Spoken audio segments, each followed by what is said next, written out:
play a solo.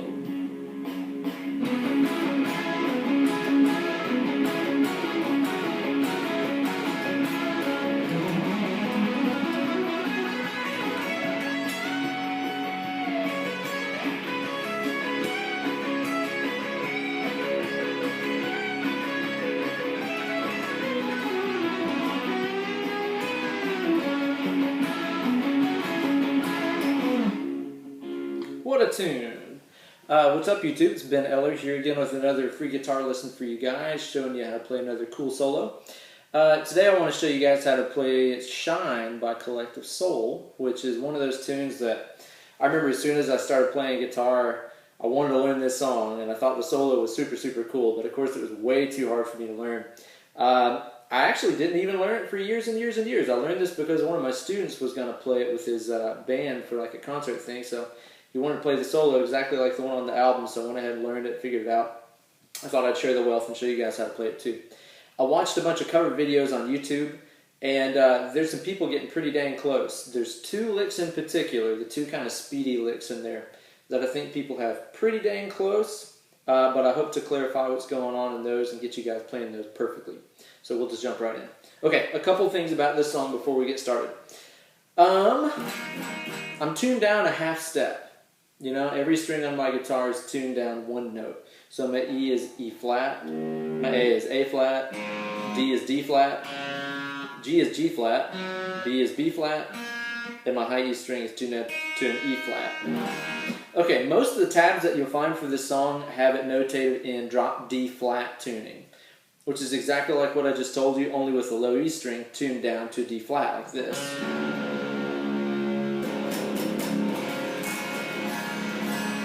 And that is how the rhythm guitar is tuned. Because obviously to do these parts like that,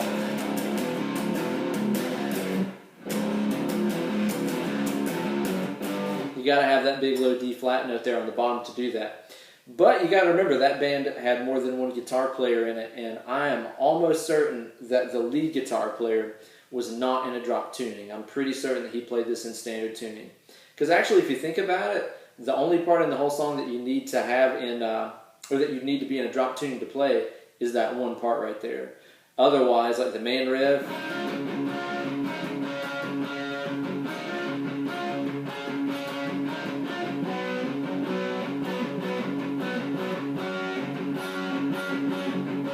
you know, I don't need that low D flat note to play that part at all. Same with the chorus. You know, you can play that all in standard tuning too. So I'm pretty sure that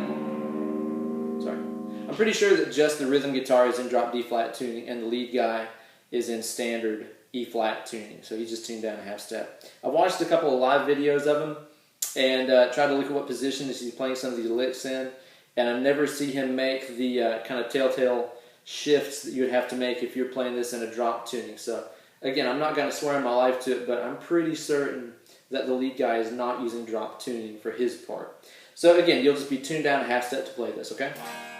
Only other thing to know, it mostly uses the minor pentatonic scale for this, which is something that every guitar player should know, no matter what kind of music you're into. Everybody should know the minor pentatonic scale. In this case, it's a D minor pentatonic. It's actually a D flat since we're tuned down a half step, but whatever. Pentatonic, minor pentatonic scale at the 10th fret. That's really all you need to know. This guy right here.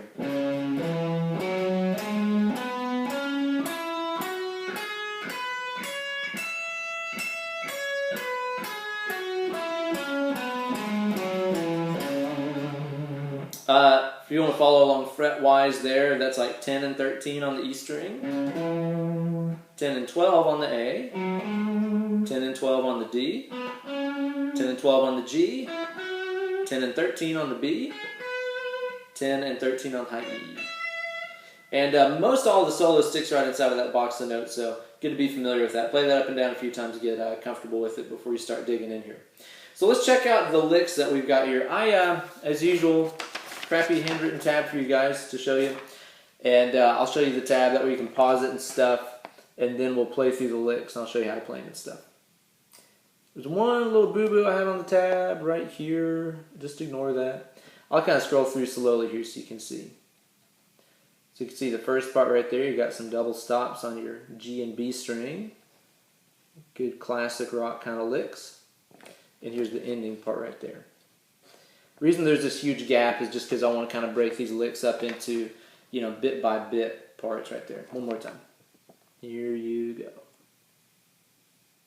Okay, this first part's really easy. Again, just kind of a good old classic rock kind of lick.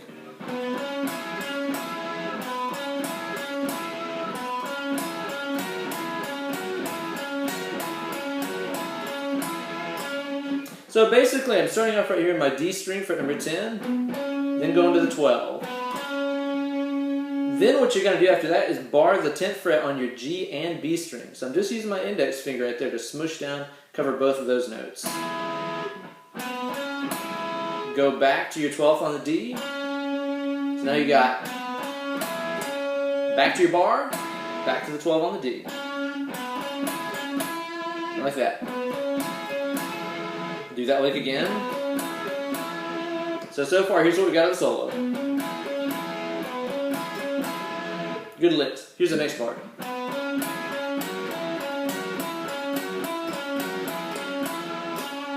Okay, so again, every time I'm ducking down here to the G, I'm barring the G and B strings. It might be kind of hard to see that over the camera and stuff there. But every time I'm dipping down here, I'm on those G and B strings, covering both of those. Let me scoot up a little bit so you can really see what's up. Okay, here's the next part.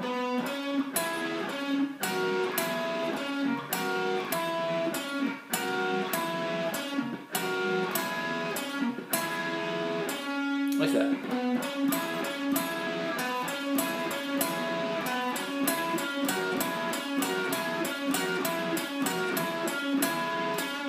Pretty straightforward stuff. You know, like I said, you'll see licks like that in all kinds of classic rock solos. So that's pretty easy to get a hold of. Let's go ahead and start working on the next part right here. Again, this is the difficult one. Probably the hardest lick in the solo, I think.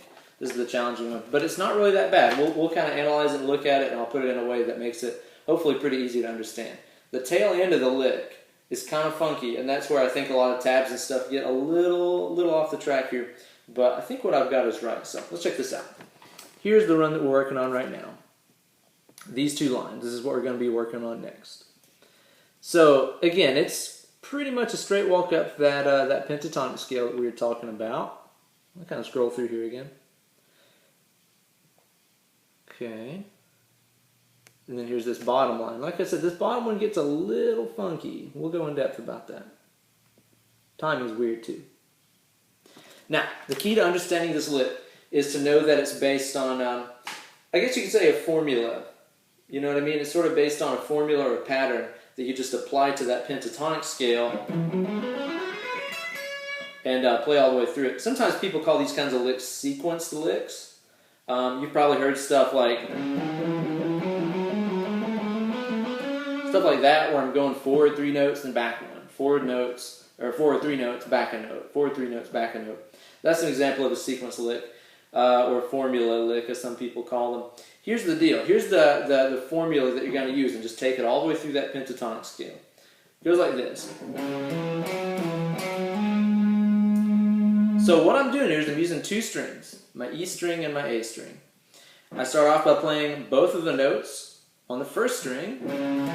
Notice it's just a hammer-on. There's no real intense picking in this. It's not like a Paul Gilbert kind of thing. There's lots of hammer-ons in here. First note, hammer on the second one. First note on the next string. Back up to the last note you hit. You should have this so far.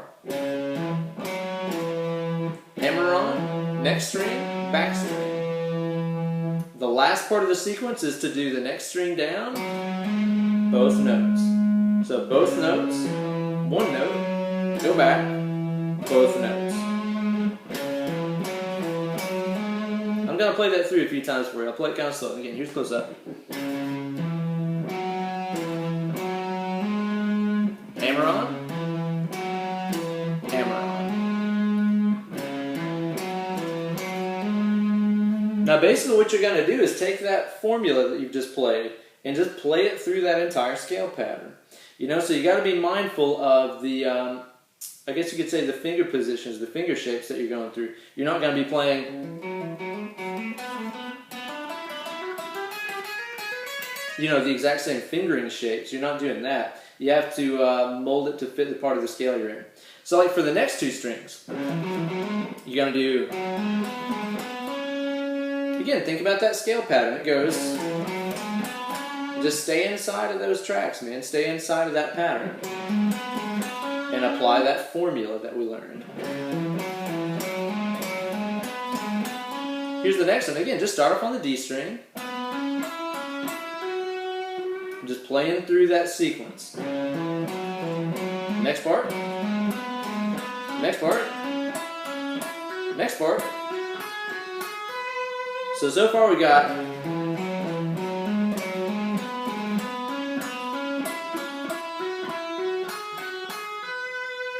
picking wise, I like to go down, up, on each one of those. Down, up, down, up, down, up, down, up, down, up, down, up, down, up, down, up. That's the way that I like to do it. I kind of tend to pick on the outside edges of the string. Some people prefer to stay inside, so you can find what works for you, but that's what I'm doing on that picking part. I think it makes it a lot easier. Okay, here's where things get a little funky. Right now, we should be playing this pattern through on the B string and going, if we were following the example of what we've been doing the whole lick so far. It gets a little different though. Check it out. It's this last part of the tab right here. We can see we hammer on, and then we do play the next note on the E string, same formula we've been using. But then you can see it goes back to the B string. There's a little pull off and hammer on action right there. So this last part of the sequence lick, it breaks the pattern a little bit, but it goes. So I'm starting off on the B, go to the E, back to the B string.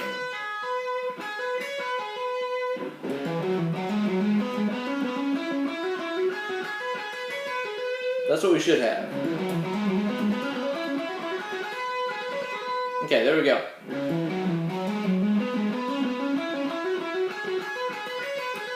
Here's where it gets a little different. Okay? It took me a long time to figure this out. Just because it is kind of a, I think kind of a dark tone he's using on the solo and stuff, and the rhythm guitars are kind of fuzzy. It makes it a little hard to hear all that stuff. Here's the next lick. Again, let's look at this on the tab. We can see he's starting off on the E string right there. Just a hammer on and a pull off. Pretty standard stuff. Hammering on to 13, pulling off to 10. This circled note, even though it's the exact same one you just hit right here, the reason it's circled is because it's tapped. I didn't realize there's a tap in this solo for a very long time. I thought it was just a slide up or something. But yeah, so you got the hammer on to the 13, the pull off to the 10, tap the 13 with your right hand.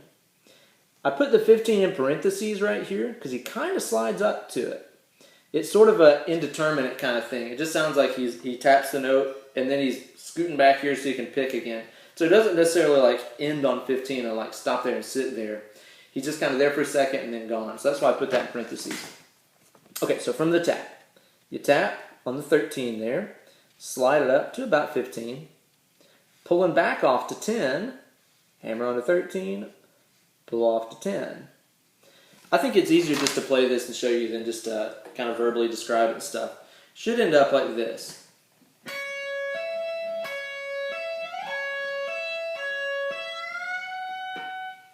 Ending with a full step bend on that 13th fret high E. Like that. So again, I start off with hammer on pull off. Pretty easy. That right hand is going to come in. What you want to be doing is moving that right hand while you're doing those hammer-ons and pull-offs. If you wait until there, that note, you're never going to make it in time. You got to hammer on and pull off and be moving that hand towards the 13.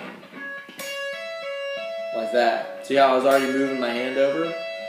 I use my middle finger for the tap. I mean, you could use your pick, but that's not really accurate, so whatever. Just use that middle finger. He's barely on that tap note. Like I said, he hits it, and then he's just moving back away here to get back to the bridge so he can continue picking the next parts.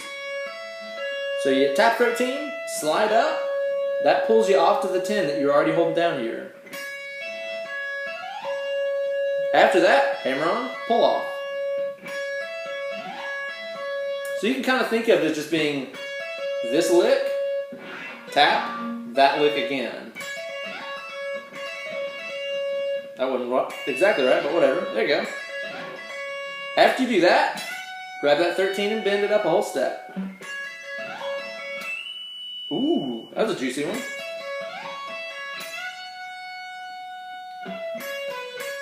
After you do that bend, he just holds it up there, slowly lets it down.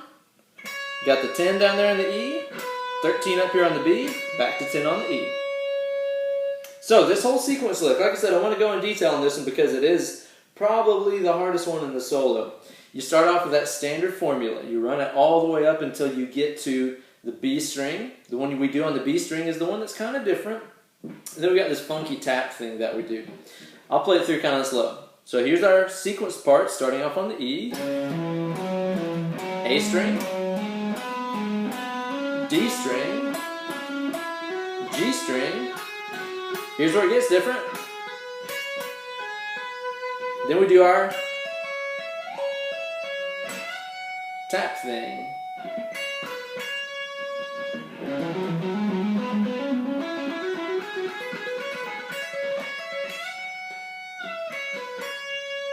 Those notes are really rushed together. Like, whereas everything else so far has had a very straight 16th feel, 1 E, end of 2 E, end of 3 E, end of 4 E, end of, and all that, he just kind of gets ahead of himself. It's kind of like he got excited to do that hot one right there. So those notes, I haven't sat down and really thought rhythmically what's going on there.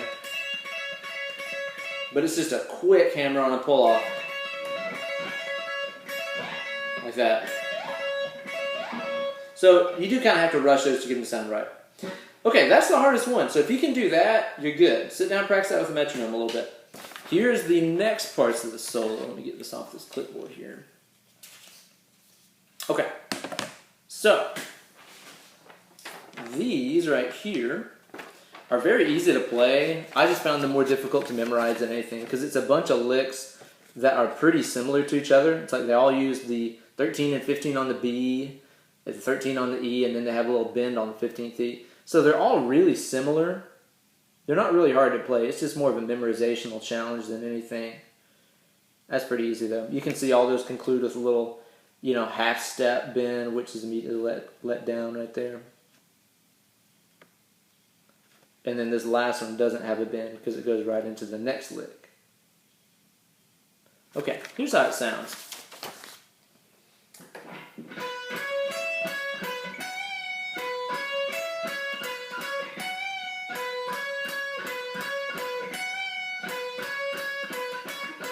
And then it goes into the next fast lick that we'll cover. Again, it's pretty simple. I'll kind of close you up here. So notice I'm going down there to the 13 on the E.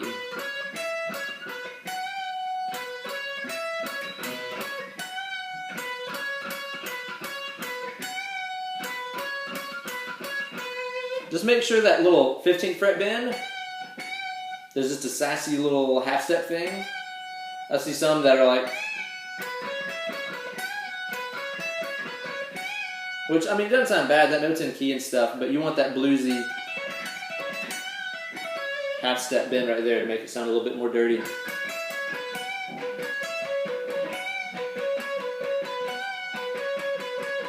He lightly palm mutes that B string when he does that lick.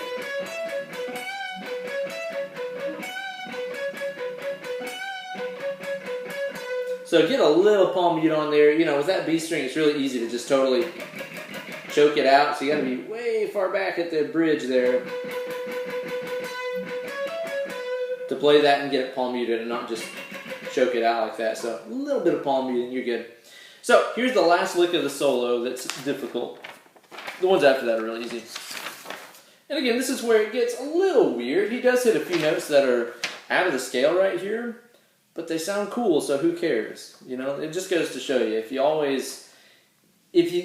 learn all these scales and you learn every note that's in them perfectly and all that stuff, and then you absolutely refuse to play anything that's not in the scale, it ends up sounding like you're playing by numbers, like paint by numbers. You know what I mean? Staying inside the lines, using this note where you're supposed to, and all that jazz. It just goes to show you, man, you can always just go with, well, it sounds cool, therefore I did it, So this does have a few notes that are out of the scale, but again, who cares? It sounds cool. And I see a lot of accuracy problems with tabs online with this one too. But again, I'm pretty sure I got you guys right on this one. Okay, I put these measure lines in here just to kind of help you see each sort of digestible chunk of the lick. That way you're not just looking at this huge line of numbers. Lots of pull-offs here. And again, sort of a formula. The first three parts of this are totally a formula, much like that first fast lick in the solo. So we can see we've got a higher note pulling off to a lower one, a note in the middle pulling off to that lower one again. Both of those are picked. You know, you pick that one, pull off, pick that one, pull off. Note on the B, back to the last note you hit on the E. Pretty much the same deal right here. You see two pull-offs, a lower note, back. And then this part sort of starts off like that and then gets a little different. So we'll cover that too. Here's I'll just kind of slowly scroll through those right there so you can see. It's kind of messy. That's a 16. Pretty easy lick.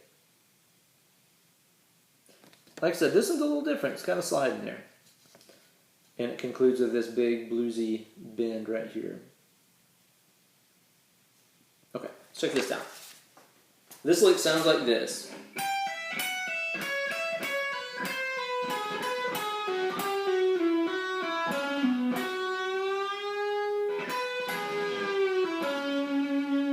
Okay?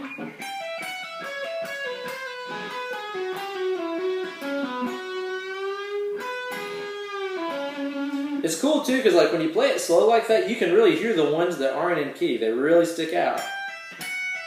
Like that one, when it's fast, you don't really notice it. It sounds really cool. When you slow it down, you can really tell those ones that are out of key. So here's what's up. Starting off here on the 16 on my high E string, pulling off to 13. Then I do the 15, pulling off to 13. Okay? Then I go up to the 15 up here on the B, back to the 13 on the E.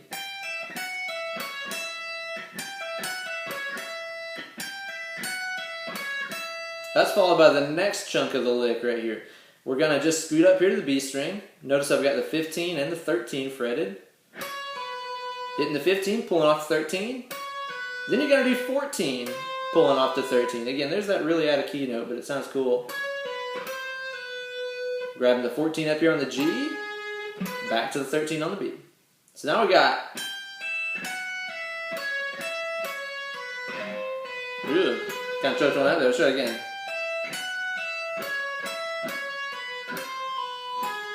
There you go.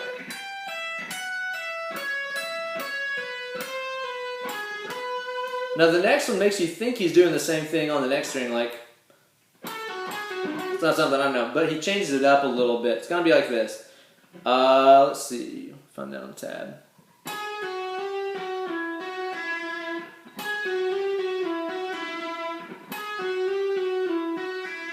So you can see he's starting off with the same deal. Two pick notes with pull-offs. But whereas he would, be going something like that next, he's gonna go slide down. This puts you back in that good old pentatonic position that we started with. A little slide like that is a great way to get yourself from a little scale extension back into familiar territory real quick. So now we've got...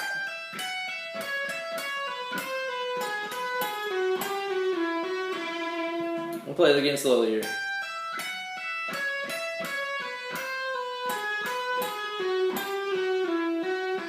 After that, go to the D here. You're going to do 12, pulling off to 10.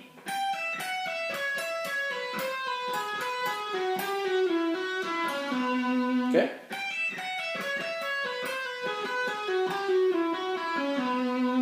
After that, you're going to hit that 12 on the G. Slow whole step bend.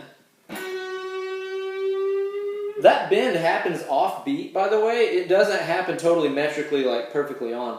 Whenever I was figuring this lick out, I wanted it to be that way. I wanted it to be like, straight 16ths with that bend ending on like beat number 1 or something like that. But it's a little different from that. If you listen to it, again, it's kind of like dude gets kind of excited and just flurries through these notes and then it's like, oh, I need to be here right now. So that bend ends up a little ahead of beat. But again, it sounds cool. Who cares?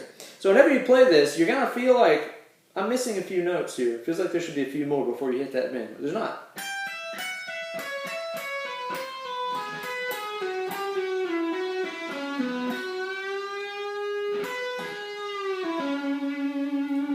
that last part of that lick after I did the bend, I bend it up a whole step and just hold it. With my little finger here, I'm playing the 13 on the B while I'm still holding that bend.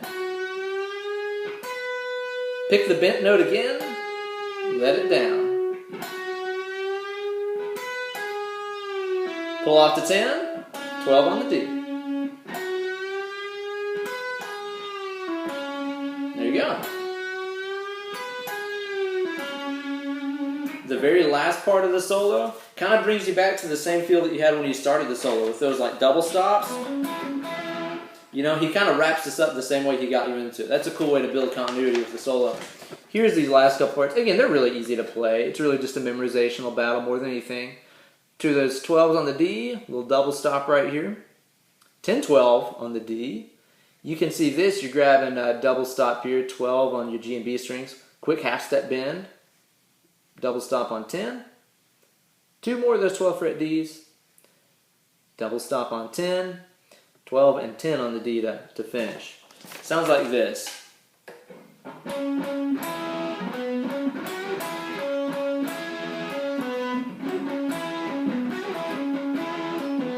A lot of people will do that 12 with just one finger, like that. There's no shame in using two. If that works better for you, go for it, you know. Doing those ring finger kind of bars like that, it's kind of tough anyway, but also doing a bend too, you got to have a really sure grip on that to make that work. So if you're doing this lick and you go, and use like two fingers on that 12, go for it. If it works, it works. It doesn't really matter. It's going to give you the same results.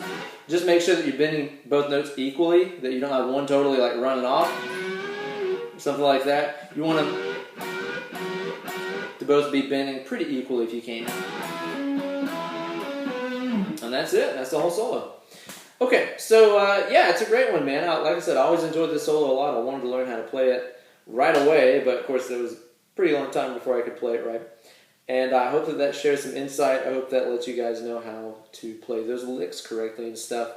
Like I said, it's just a great example of how you can use that good old pentatonic scale, get some mileage out of it. There's been zillions of classic solos written with that thing. I think it's awesome too when you really consider that it's just a 5-note scale, hence pentatonic, you know? After that, the notes just repeat, you know? So it's just a 5-note scale, but there's so much you can do with it. And it's neat too to see the way this guy uses these little chromatic, out-of-key notes. Even though they're not correct, they sound great, and he uses them, makes them sound cool. Plays a really classic, memorable solo here. Although I'll tell you, it's hard to find any versions of him playing this solo live. A lot of the live videos I've watched, he might use a few licks from it, but then just kind of improvs the rest of it. So good luck finding one where he plays this exactly like this live. Maybe some earlier ones you can find, but whatever. But anyway, like I said, I hope that helps you a lot.